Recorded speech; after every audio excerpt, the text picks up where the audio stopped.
Uzun müddətdir quş südü tortu mənim kəşfətimdən çıxmır.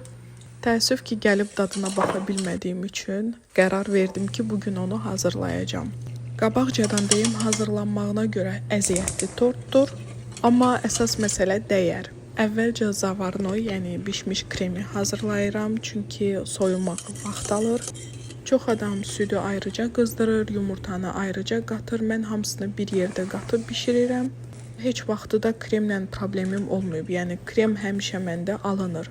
Sonra keçirəm korjları hazırlamağa. Qabaqcadan deyim ki, korjları 7 və ya 10 hissəyə bölüb bişirə bilərsiniz. Mən həmən o kəşfətimdəki torta maksimum oxşadmaq üçün 10 hissəyə böldüm. Bu arada səhifəmdəki videolara ən çox gələn şərtlərdən biri odur ki, sanki uşaqlar məktəbə yox, piknika gedirlər, çünki yemək onlara çox veririk. Ümumilikdə cavab vermək istərdim ki, uşaqlar səhər saat 8-də evdən çıxırlar və axşam 5-in yarısı qayıdırlar. Və bir çoxlarını təəccübləndirən çantada yeməkdən sudan başqa kitabların olmamağı idi. Amerikada uşaqlar təxmini 5-ci sinifə qədər məktəbə kitab dəftər aparmırlar.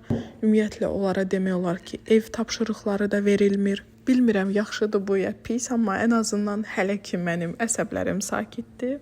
Həmçinin uşaqlar da dərsdən sonra rahatdılar. Oynamağa, gəzməyə və öz maraqlarına vaxt ayıra bilirlər.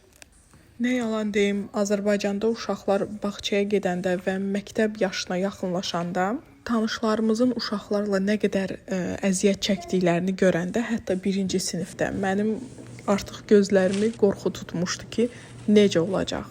Nəysə, burada korjları yayıram gördüyünüz kimi. Çox nazik, incə korjlar alınır, ona görə onlarla maksimum ehtiyatla davranmaq lazımdır. Birinci, ikinci korju yayanda biraz əziyyət çəkdim, amma sonra əlim öyrəşdi. Bu arada tortla paralel çörək də hazırladım. Ev çörəyinin dadı tam başqa olur. Sonra kremi qarışdırıb korjlara çəkirəm. Yeri gəlmişkən bu videonu məndə hazırlamaq tam 3 günümü aldı.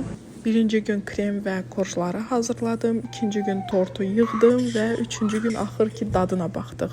Tortun üzərinə glazur da hazırlamışdım. Reseptə görə orada smetan var idi. İlk dəfə idi smetanla glazur hazırlayırdım və nə yalan deyim, dadı çox xoşuma gəldi. Tortun reseptini videonun açıqlama hissəsində ətraflı qeyd edəcəm. Əmin olun ki, tort çox yumşaq və dadlı alınır.